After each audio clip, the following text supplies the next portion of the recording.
இன்னைக்கு கஸ்பா விலாக்ஸில் பார்த்தீங்கன்னா புதுவிதமான ஒரு கான்டென்ட் நாங்கள் கொண்டு வர போகிறோம். இது வந்து ஒரு சீரியஸ் ஆஃப் வீடியோஸாக இருக்க போகுது. என்ன மாதிரி வீடியோனா, பை காட்ஸ் கிரேஸ் வந்து எங்கள் பசங்கிட்ட நிறையா பேர்கிட்ட நல்ல பைக்ஸ் அண்ட் கார்லாம் இருக்குது. அது மட்டும் இல்லாமல் நல்ல கேட்ஜெட்ஸும் இருக்குது, நல்ல ஃபோன்ஸ் இருக்குது, ஐஃபோன்ஸ், மேக்புக், லேப்டாப் இருக்குது. இதை மாதிரி ஒரு சீரீஸ் ஆஃப் வீடியோஸ் வந்து நம்ம எடுத்து ஒரு ரிவ்யூ மாதிரி, ஓனர்ஷிப் ரிவ்யூ மாதிரி போடலான்ட்டு ஒரு ஸ்டார்ட் பண்ணியிருக்கோம். இதில் ஃபஸ்ட்டாக நாங்கள் என்ன ஸ்டார்ட் பண்ண போகிறோம் அப்படின்னா, ஒரு 5 இயர்ஸ்க்கு முன்னாடி ரிலீஸ் ஆன ஹோண்டா CB350 ஹைனஸ் என்ற ஒரு புது பைக் தான்.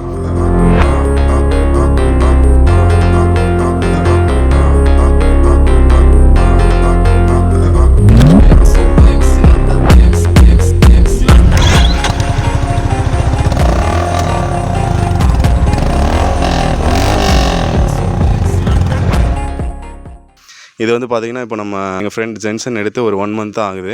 ஸோ அவரோட ஓனர்ஷிப் ரிவ்யூ தான் நம்ம இந்த வீடியோவில் பார்க்க போகிறோம். அதை டீட்டெயிலாக பார்க்கலாம், வாங்க வீடியோக்குள்ளே போகலாம். ஓகே, இவங்க தான் இந்த பைக்கோட ஓனர் ஜென்சன். இன்றைக்கி இவங்ககிட்ட சீரியஸ் ஆஃப் கொஷின்ஸ் கேட்க போகிறோம். இந்த பைக்கோட ஓனர்ஷிப் பற்றி, அதோட பெர்ஃபார்மன்ஸ் பற்றி, அதோட ரிவ்யூ பற்றி நம்ம அவங்ககிட்ட டீட்டெயிலாக கேட்டு தெரிஞ்சுக்கலாம். Hi Jensen. ஹாய். ஸோ இந்த பைக் நீங்கள் எப்போ எடுத்தீங்க? இது நான் ஜனவரி 1 டெலிவரி எடுத்தேன். அப்போ எடுத்து கிட்டத்தட்ட 1 மந்த் கூட ஆகலை இன்னும். 25 டேஸ் ஆகுது. ஸோ இது என்ன பர்பஸ்க்காக எடுத்தீங்க? சிட்டி யூசேஜுக்காக எடுத்தீங்களா, இல்லை நம்ம ஊருக்குள்ளே ஓட்டுற மாதிரி எடுத்தீங்களா? மேக்ஸிமம் நான் வந்து இங்கேருந்து சிவகாசி ட்ராவல் பண்ணுற மாதிரி தான் இருக்கும். ஸோ நான் ஒர்க் பண்ணுறது சிவகாசியில் ஒர்க் பண்ணுறேன். ஸோ மேக்ஸிமம் நான் இங்கேருந்து அங்கே போகிறதுக்காக தான் ஹைவேல எடுக்கிறதுக்காக பர்ச்சேஸ் பண்ணேன் இது. அப்போது வீக்லி உங்களுக்கு ஹைவே ரைடுன்றது ஒரு 2 hours 4 hours ரைடு கண்டிப்பாக இருக்கும். ட்வைஸ் நான் அப் அண்ட் டவுன் போயிட்டு வர மாதிரி தான் இருக்கும். ஓகே.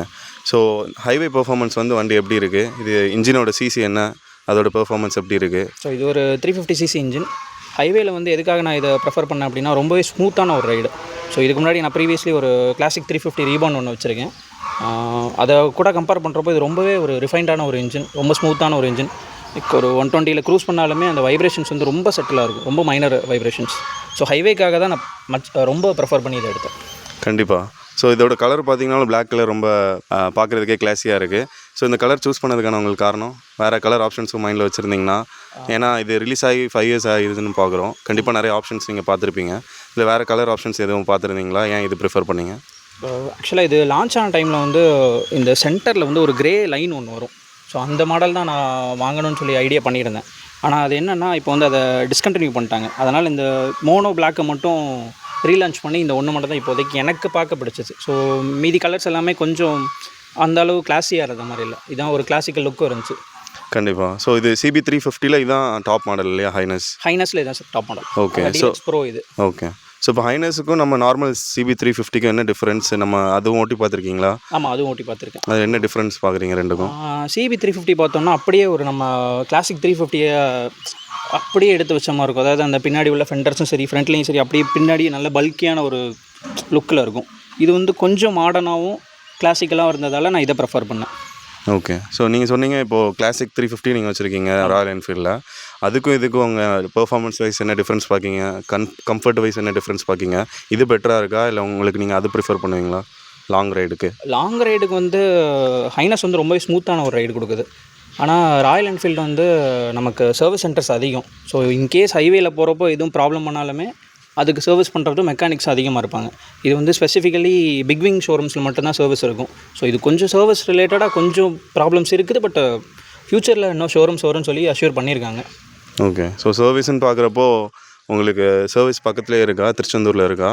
எனக்கு இது தூத்துக்குடியில் ஒரு ஆப்ஷன் இருக்குது, இல்லைனா திருநெல்வேலி போகணும். திருச்செந்தூரில் போகணும், பக்கத்தில் ஆப்ஷன் இல்லை. ஓகே. ஸோ சர்வீஸ்ன்னு நம்ம பேசுகிறப்போ கண்டிப்பாக அதை பற்றி, அதோட காஸ்ட் பற்றியும் பேசி ஆகணும். ஸோ உங்களுக்கு இப்போது நீங்கள் ஃபர்ஸ்ட் சர்வீஸ் விட்டுருப்பீங்கன்னு நினைக்கிறேன். எவ்வளோ கிலோமீட்டர்ஸில் ஃபர்ஸ்ட் சர்வீஸ் விட்டீங்க? 750 கிலோமீட்டர்ஸில் ஃபர்ஸ்ட் சர்வீஸ் விட்டேன். அதோட காஸ்ட் எவ்வளோ வந்துச்சு, அதை பற்றி பிரேக் டவுன் பண்ணலாமா? 3800 எனக்கு first service cost. Free service. First service காஸ்ட்டே 3800? ஆமாம். அதாவது ஃப்ரீ. என்ன சேஞ்ச் பண்ண அப்படின்னா, அந்த ஃப்ரண்ட்டில் அந்த ஃப்ளாப் மட்டும் போட்டேன். ஓகே. எல்லாம் சேர்த்து எனக்கு அந்த எக்ஸ்ட்ரா ஆட் ஆன் மாதிரி போட்டிருக்கீங்க. அது மட்டும் தான் போட்டேன். மற்றபடி அவங்க லேபர் காஸ்ட்லாம் போட்டிருக்க மாட்டாங்க, ஆனாலுமே இவ்வளோ காஸ்ட் வந்துருச்சு. ஓகே. ஸோ சர்வீஸ் சைட் பார்த்தீங்கன்னா காஸ்ட் வந்து கொஞ்சம் ப்ரீமியமாக தான் இருக்குது. ஆனாலும் ஏன்னா இந்த பட்ஜெட்டுக்கு மேலே போகிற வண்டி எல்லாத்துக்குமே அந்த மாதிரி காஸ்ட் வந்துடுது. ஏன்னா நீங்கள் கிளாசிக் 350க்கும் கிட்டத்தட்ட அந்த மாதிரி சர்வீஸ் காஸ்ட் கொஞ்சம் ஹையாக தான் இருக்குது. ஓகே. அதோட இப்போ இது கொஞ்சம் ஹையாக தான் இருக்குது. இப்போ CB350 ஹைனஸ் பார்த்தீங்கன்னா நம்மளுக்கு லான்ச் ஆகி 5 years ஆகுது. 2020 ரிலீஸ் ஆயிடுச்சுன்னு நினைக்கிறேன். நம்மளுக்கு 2021 கிளாசிக் 350 வந்துச்சு. அது மாதிரி இன்னும் இந்த 4-5 yearsல வந்து நம்மளுக்கு நிறையா புது மாடல் பைக்ஸும் வந்திருக்கு, நிறையா ஃபேஸ் லிஃப்ட் பைக்ஸும் வந்திருக்கு. அப்படி இருக்கிறப்போ நீங்கள் ஸ்பெசிஃபிக்காக இந்த 5 years கழிச்சு இந்த மாடல் சூஸ் பண்ணதுக்கான ரீசன் என்ன? ஸோ இது 2020 லான்ச் ஆச்சு. நான் 2021 வந்து கிளாசிக் 350 லான்ச் ஆச்சு. நான் ஆக்சுவலாக இந்த பைக் தான் பர்ச்சேஸ் பண்ணுங்கிற ஐடியாவில் இருந்தேன். ஸோ ஒரு 1 இயராக வெயிட் பண்ணி அதுக்கு நடுவில் என்னென்ன பைக்ஸ் வருதுன்னு பார்க்கலான்னு சொல்லி வெயிட் பண்ணேன். அந்த டைமில் மீட்டியார்லாம் லான்ச் ஆச்சு. 2020 எண்டில் மீட்டியார் லான்ச் ஆச்சு. ஆனால் அந்த டைம் என்னென்னா ஹோண்டா பிக் விங் வந்து திருநெல்வேலியில் மட்டும் தான் அவைலபிள் இருந்துச்சு. ஆனால் அதுவும் ஸ்டாக் வந்து இல்லை. அது வந்து கோவிட் முடிஞ்சு கொஞ்சம் அந்த 2020 வந்து ஸ்டாக்ஸில் ரொம்ப கம்மியாக தான் இருந்துச்சு. அந்த டைம் வந்து எனக்கு கரெக்டாக 2021 செப்டம்பரில் 350 கிளாசிக் லான்ச் ஆனதால் நான் அதை பர்ச்சேஸ் பண்ணிட்டேன். ஸோ அந்த டைம் என்னால் இதை பர்ச்சேஸ் பண்ண முடியல. அது ரொம்ப ஒரு ட்ரீம்ஸாகவே வெயிட் பண்ணிகிட்டே இருந்தேன். ஸோ 2026 எனக்கு கரெக்டான டைம் கிடச்சி. ஸோ அதனால் பர்ச்சேஸ் பண்ணிட்டேன். ஓகே. ஸோ அப்போ ஒரு 5 இயர்ஸ் இதை வெயிட் பண்ணி வாங்கியிருக்கீங்கன்னு சொல்லலாம். கண்டிப்பாக இதை ஓட்டும்போது நீங்கள் அதை என்ஜாய் பண்ணி ஓட்டுவீங்கன்னு நினைக்கிறேன். ஸோ இப்போ டிரைவிங் பற்றி பேசும்போது நம்ம ஹைவே ரைடிங் பற்றி பேசினோம். ஸ்பெசிஃபிக்காக நைட் ரைடிங் வந்து உங்களுக்கு எவ்வளோ கம்ஃபர்டபுளாக இருக்குது? ஹெட்லைட்டோட விசிபிலிட்டி எப்படி இருக்குது, அதை பற்றி பேசலாமா? ஹெட்லைட் விசிபிலிட்டி வந்து ரொம்பவே ஆவரேஜ் தான். நான் ரொம்பவே மோசமாக இருக்கும். ஏன்னா நான் 350 கிளாசிக் இதுக்கு முன்னாடி வச்சிருந்த பைக்கில் வந்து அதோட லைட் வந்து ரொம்பவே பவர்ஃபுல்லாக இருக்கும். அதில் நான் அப்புறம் லைட்டை சேஞ்ச் பண்ணேன். பட் அதுக்கு முன்னாடி இந்த ஹாலோஜனே ரொம்பவே பவர்ஃபுல்லான ஒன்று. அதுக்கப்புறம் நான் சேஞ்ச் பண்ணதுக்கப்புறம் ரொம்ப பெட்டராக இருக்குது. இதில் சேஞ்ச் பண்ணலானாலுமே ஆப்ஷன்ஸ் வந்து ரொம்ப கம்மி. ஏன்னா கிளாசிக்ஸ்க்கு வந்து நமக்கே தெரியும் ஏகப்பட்ட ஆப்ஷன்ஸ் இருக்கும். இதுக்கு வந்து தேர்ட் பார்ட்டி ஆக்சசரிஸ் அவ்வளோ இல்லை. பட் வண்டி ஸ்மூத்தாக இருக்குது. ஆனால் ஹெட்லைட் விசிபிலிட்டி வந்து அந்த அளவு இல்லை. ஓகே. ஸோ அப்போ ஹெட்லைட் விசிபிலிட்டி வந்து கம்பேரேட்டிவ்லி நம்ம கிளாசிக் 350 நல்லா இருக்குன்ட்டு கன்க்ளூட் பண்ணலாம்னு நினைக்கிறேன். ஓகே. ஸோ பட் ஈஸியான ஆக்சசிபிலிட்டி இல்லைனாலும் but we have options, right? நம்ம அப்கிரேட் பண்ணிக்கலாம். ரொம்ப கம்மியாக லிமிட்டடான அவைலபிலிட்டி தான். அப்கிரேட் பண்ணணும்னா நம்ம கொஞ்சம் கஷ்டப்பட்டு தான் அப்கிரேட் பண்ண வேண்டியது இருக்கும். ஓகே. ஸோ இப்போ இதில் உங்களுக்கு நான் நிறைய கொஷின்ஸ் கேட்டேன், நிறைய பாசிட்டிவ் ஆன்சர் சொல்லியிருக்கீங்க. கண்டிப்பாக எந்த வண்டியும் எடுத்தாலுமே ப்ராப்ளம்ஸ் அண்ட் கான்ஸ் இல்லாமல் இருக்காது. ஸோ அந்த மாதிரி நீங்கள் இதில் எதுவும் எக்ஸ்பீரியன்ஸ் பண்ணியிருக்கீங்களா? இன்னும் பெட்டராக இதில் இருக்கலாம் அப்படின்னு நீங்கள் ஃபீல் பண்ணுறது என்ன? கண்டிப்பாக இதில் இது பெட்டராக இருக்குன்னு நினைக்கிறது வந்து ஹெட்லைட்ஸ் கொஞ்சம் பெட்டராக இருந்திருக்கலாம். இந்த பைக்கில் வந்து மேஜர் கான்ஸ்ன்னு சொன்னோன்னா ஃபஸ்ட்டு ஹெட்லைட்டு, ரெண்டாவது இந்த மட்கார்ட்லேருந்து சேர் வந்து ரொம்ப அடிக்குது. நான் ஜனவரி 1 பைக்கு டெலிவரி எடுத்தேன். செகண்ட் வந்து நான் சிவாசி போகிறதா இருந்துச்சு. பேங்க்கு கிளம்பி போகும்போது அன்றைக்கில் கொஞ்சம் சின்ன மழை தான். ஆனால் ரோட்டில் இருக்கிற தண்ணி எல்லாமே தெரிக்குது, மேலே வர தெரிச்சு. அது ஹெல்மெட் வர அடிச்சிச்சு. ஃப்ரண்ட்லேயும் சரி பேக்லேயும் சரி. பேக்கில் இருக்கிற தண்ணி இங்கே வர வந்துட்டு, இது வர வந்துட்டு, ஃப்ரண்ட்டில் வந்து என் ஹெல்மெட் வர வந்துட்டு. அது ரொம்ப ஒரு பிரச்சனையாக இருக்குது. ஈவன் இதில் வந்து அந்த ஃப்ளாப் போட்டிருக்காங்க, அப்படியுமே அது அந்த அளவு ப்ராப்பராக இருந்த மாதிரி இல்லை. ஓகே. ஸோ மற்றபடி இந்த பிரச்சனைகளை தாண்டி உங்களுக்கு ரைட் வைஸ், கம்ஃபர்ட் வைஸ் வேறு எதுவும் கம்ப்ளைண்ட்ஸ் இருக்கா உங்களுக்கு? இந்த பைக்கில் ஒரு பிரச்சனை என்னென்னா சிட்டி ரைடு வந்து கொஞ்சம் கஷ்டமாக தான் இருக்கும். ஏன்னா கியரிங் வந்து ரொம்ப டாலான கியரிங். ஃபஸ்ட்டு கியரில் நம்ம ஈஸியாக சின்ன சின்ன பாட்டோல்ஸ் அதெல்லாம் போட்டு எடுத்துலாம். அதே மாதிரி ஸ்பீட் பிரேக்கர்ஸும் தாண்டிடலாம். ஆனால் செகண்ட் கியரில் ஸ்பீட் பிரேக்கர் தாண்ட முடியாது. கிளாசிக் 350 வந்து தேர்ட் கியர், ஃபோர்த் கியரில் கூட நான் அண்டர் 20லலாம் போயிருக்கேன். ஆனால் இதில் வந்து 20க்கு கீழே போயிட்டோனாலே ஃபஸ்ட்டு தான் போய் ஆகணும். அதே மாதிரி 5th கியர் வந்து ரொம்ப டால். 60லலாம் 5th கியர் போடவே முடியாது. 80க்கு மேலே போகணும். ஓகே. 40 அந்த 40 to 60 அந்த டைமில் தேர்ட் கியரில் தான் மெயின்டைன் பண்ணுற மாதிரி இருக்கும். அபோவ் 60ல் தான் 4th கியரே போட்டு போகிறதால அது ஒரு பிரச்சனை இருக்குது. மைலேஜ் ரொம்ப ட்ராப் ஆகும் சிட்டியில். ஓகே. சப்போஸ் சிட்டி யூசேஜ்னு கம்பேர் பண்ணுறப்போ கிளாசிக் 350 வந்து உங்கள் சாய்ஸாக இருக்கலாம் கம்பேரேட்டிவ். அதாவது அதிகமாக கியர் டவுன் ஷிஃப்ட் பண்ணுற மாதிரி சுச்சுவேஷன் இருந்துச்சுன்னா கிளாசிக் வந்து ரொம்பவே பிரச்சனை இல்லாத பைக். இது வந்து பட் இது வந்து ஹைவே ரைடுக்கு ரொம்ப ஸ்மூத்தான. அதே மாதிரி கிளச் எல்லாமே பெட்டராக இருக்கும். ஆனால் கியர் அடிக்கடி டவுன் பண்ணுறதால பெட்ரோல் ரொம்ப கன்சியூம் ஆன மாதிரி தான். ஓகே. இதை தாண்டி உங்களுக்கு வேறு எதுவும் ஷேர் பண்ண நினைக்கிறீங்களா? இந்த ஓனர்ஷிப் வந்து ரொம்ப ஷார்ட்டாக இருந்தாலும் இதிலே உங்களுக்கு டீட்டெயிலான எக்ஸ்பீரியன்ஸ் நிறைய ஷேர் பண்ணியிருக்கீங்க. இதை தாண்டி உங்களுக்கு வேறு எதுவும் ஷேர் பண்ணணுன்ட்டு இருக்கா? அந்த 25 டேஸில் நான் வந்து அந்த வண்டியில் ரொம்ப பெட்டராக ஃபீல் பண்ணது வந்து ஹைவே ஸ்டெபிலிட்டி. கிளாசிக் 350 ரொம்ப ஒரு வெயிட்டான பைக்கு, அதுவுமே ரொம்ப ஸ்டேபிளாக இருக்கும். ஆனால் இது வந்து கிளாசிக் 350 ஒரு 20 kgs கம்மி. அப்படினாலுமே இந்த வண்டி வந்து ரொம்பவே ஸ்டேபிளாக இருந்துச்சு பர்ஃபார்மன்ஸ். நான் ஒரு டைம்லாம் போகிறப்போ ரொம்ப ஆப்போசிட்டில் நல்ல வண்டியாக இருந்துச்சு. ஆனால் பைக் வந்து எந்த ஸ்ட்ரெயினுமே பண்ணல, ரொம்ப ஸ்மூத்தாக போச்சு. கிளாசிக் 350க்கு ஈக்குவலான ஒரு ஹைவே ஸ்டெபிலிட்டி வந்து இந்த பைக்கில் நான் ஃபீல் பண்ணேன். ஓகே. ஸோ நம்ம இந்தியன் ரோட்ஸை பொறுத்தவரை அந்த ஹைவேனாலே கிளாசிக் 350 தான் ஒரு ஈஸியான ஒரு பைக்காக இருக்கும். அதுக்கு ஈக்குவலான ஒரு பர்ஃபார்மன்ஸ் இந்த வண்டி கொடுக்குது. சம்டைம்ஸ் இன்னும் பெட்டராகவும் இருக்குது. ஓகே. லாஸ்ட் செக்ஷனுக்கு வந்துவிட்டோம். இப்போ இதில் நம்ம மைலேஜ் பற்றி கேட்கலாம். அண்ட் ஆல்சோ நம்ம லாஸ்ட்டாக அந்த டிஃபால்ட் சைலன்சரோட சவுண்ட் எப்படி இருக்குன்றதை நாங்கள் ஒரு கிளிப் ஆட் பண்ணுறோம்.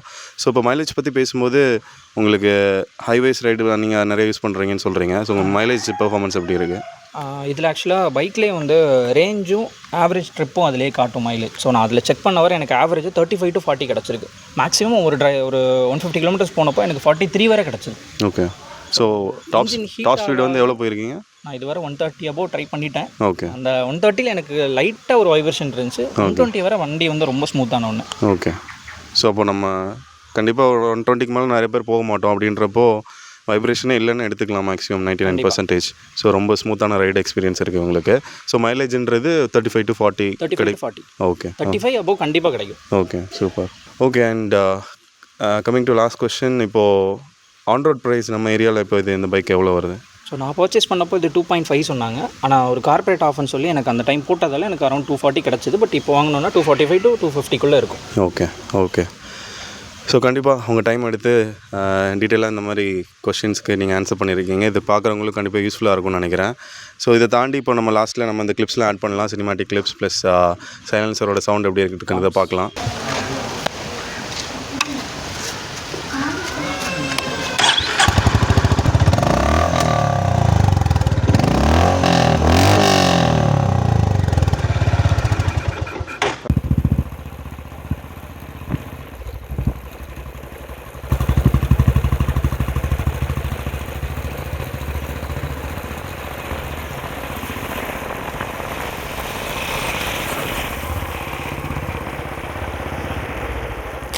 ஓகே, உங்களுக்கு ரொம்ப தேங்க்யூ.